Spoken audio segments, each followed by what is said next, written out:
अस्सलाम वालेकुम। उम्मीद है कि आप सब लोग खैरियत से होंगे। अल्हम्दुलिल्लाह मैं भी बिल्कुल ठीक हूँ। आप सबको खुशामदीद मेरे चैनल में। तो यहाँ पे हो रही है दावत की तैयारियाँ। तो यहाँ पे जो है ना, सबसे पहले जो है जेलीज़ को जो है हम लोग बना लेंगे, क्योंकि फिर कस्टर्ड में डालनी होगी। तो ये काम भी अम्मी ने कर लिया था, जेलीज़ भी बना के रख ली थी और साथ में ये ख़ीमा था, इसको भी मैरिनेट करके रख दिया था। और ये लबी शीरी बन रही थी, क्योंकि मीठा जो है वो एक दिन बना कर ही रख लिया जाता है, तो उससे फिर आसानी भी होती है। तो यहाँ पे जो है हमने इसमें दूध में जो है कस्टर्ड ऐड कर दिया, और साथ में जो फ्रूट ट्रैफल होता है वो भी इसमें हम फ्रूट कॉकटेल जो होता है वो हम इसमें ऐड कर चुके हैं। तो इसमें अम्मी ने वैसे फल भी ऐड किए हैं, सेब और इसके अलावा केले, वो भी अम्मी ने ऐड किए थे। और यहाँ पे जो है ये कस्टर्ड पूरा तकरीबन तैयार हो चुका है, और साथ में हमने इनको डिशेस में भी निकाल लिया है, और ऊपर से ये जो है जेलीज़ जो है हमने इसमें लगा दी हैं।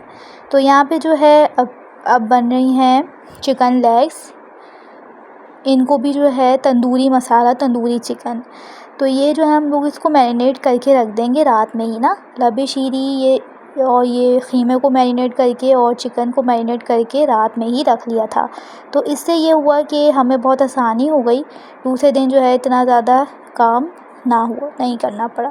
तो यहाँ पे जो है सब जगह सफाई वही करके, वैसे तो खैर सफाई रोज़ाना ही होती है, लेकिन होता है ना कि जिस दिन दावत हो तो उस दिन एक एक्साइटमेंट होती है, तो उसमें जो है बस ये होता है कि बस हर चीज़ जो है अच्छी नज़र आए।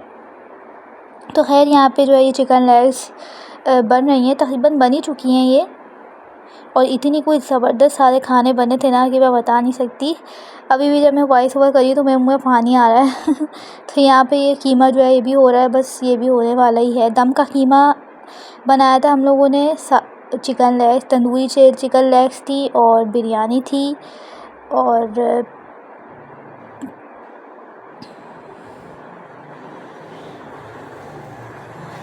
और पाए थे। तो यहाँ पे जो है ये बेडशीट जो है हम लोगों ने ईद की ली हुई थी, तो ईद पे तो हम लोगों ने नहीं बिछाई थी, तो हम लोगों ने सोचा कि चलो अब हम लोग अभी जो है दावत हो रही, तो अब हम इसको बिछा लेते हैं।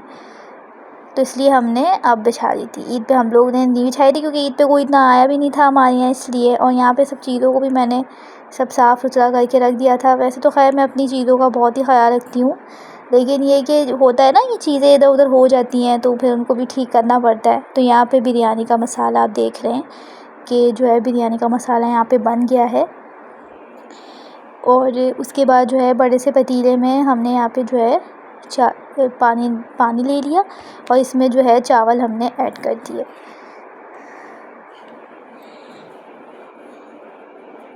और यहाँ पे जो है पाए भी बन के तैयार हो चुके हैं तकरीबन। और पाए तो अम्मी हमेशा से इतने डिलीशियस बनाती हैं ना, कि अगर कभी अम्मी पड़ोस में भी भेजें ना, तो पड़ोस में भी लोगों को इतने पसंद आते हैं अम्मी के बनाए हुए पाए, देखने में भी इतने अच्छे लग रहे हैं। तो यहाँ पे सारे बर्तन मैंने निकाल के जो है ना एक दिन पहले ही रख लिए थे, क्योंकि ये होता है कि इससे आसानी होती है कि जिस दिन दावत है उस दिन आप सारे बर्तन निकाल लो तो बड़ी आसानी हो जाती है। तो मैंने तो सारे बर्तन पहले से ही निकाल के रख लिए थे, बल्कि मैंने 3-4 दिन पहले ही रख लिए थे। तो यहाँ पे हमने ये खेस जो था ये बिछा लिया था, क्योंकि यहाँ पे ही दस्तरखान बिछेगा तो काफ़ी जगह जो है हो जाती है, क्योंकि मेज़ को हमने जो है ना थोड़ा सा कोने में कर दिया था, ताकि ये कि वो बीच में ना आए। तो यहाँ पे मैं तैयार हो गई थी, और मैंने बस मेकअप थोड़ा बहुत कर लिया था। रेड ड्रेस मैंने पहना था, क्योंकि रेड मेरा फेवरेट कलर है। तो यहाँ पे मेहमान आ चुके थे, तो सबसे पहले हमने उनको अल-बुरान का शरबत पेश किया था। फिर उसके बाद जो है यहाँ पे थोड़ी देर बाद ही गपशप के बाद यहाँ खाना पूरा लग चुका था, दस्तरखान सज गया था। तो यहाँ पे सब जो है खाने बैठ गए थे, तो मैंने भी ये लोग कहा कि मैं भी ऊपर खा लूँ, तो मैं ऊपर बैठ गई थी खाने के लिए ना, तो क्योंकि नीचे जगह नहीं थी, तो मैंने कहा चलो मैं ऊपर बैठ जाती हूँ। तो साथ में हम लोग मतलब टीवी भी देख रहे थे। वैसे तो खैर मना किया जाता है खाना खाने के दौरान टीवी ना देखें, लेकिन चूँकि मेहमान आए हुए थे तो इसलिए टीवी खोलना ही पड़ा। तो खाना खाने के बाद जो है मैंने सबको ये जो है कोल्ड ड्रिंक भी मैंने पेश की थी, उसका क्लिप बीच में रह गया। तो कोल्ड ड्रिंक के बाद जो है मैंने उनको फिर ये जो है सुपारी पेश की थी, और फिर उसके बाद मेहमान चले गए थे। और ये सारा आप देख सकते हैं कि कितना कुछ फैला हुआ है यहाँ पर कितने बर्तन जो है वो फैले हुए हैं। ही दावत में बहुत फैलावा होता है। तो खैर ये कि मैं कम से कम 2 घंटे में इन बर्तनों को धोकर फ़ारिग हुई थी और अब आप देख सकते हैं कि पूरा किचन जो है वो मैंने एकदम क्लीन कर दिया है, साफ़ कर दिया है। और अभी इस वक्त सब हमारे घर में सो चुके थे क्योंकि टाइम बहुत ज़्यादा हो रहा था। वो अभी इस वक्त जो है वो बज रहे हैं 2:30 होने वाले हैं। तो यहाँ पे जो मेहमान थे वो लेकर आए थे, ये मेरी खाला लेकर आई थी केक। इतना ज़बरदस्त केक था ये भी। और जो मामू लेकर आए थे ना, उस केक का तो मैं क्या ही कहूँ, इतना डिलीशियस केक मैंने आज तक नहीं खाया। और मेरा फ़ेवरेट, दोनों मेरे फ़ेवरेट, यानी कि चॉकलेट जो है ना मेरा फ़ेवरेट है, तो मुझे वही जो है मिले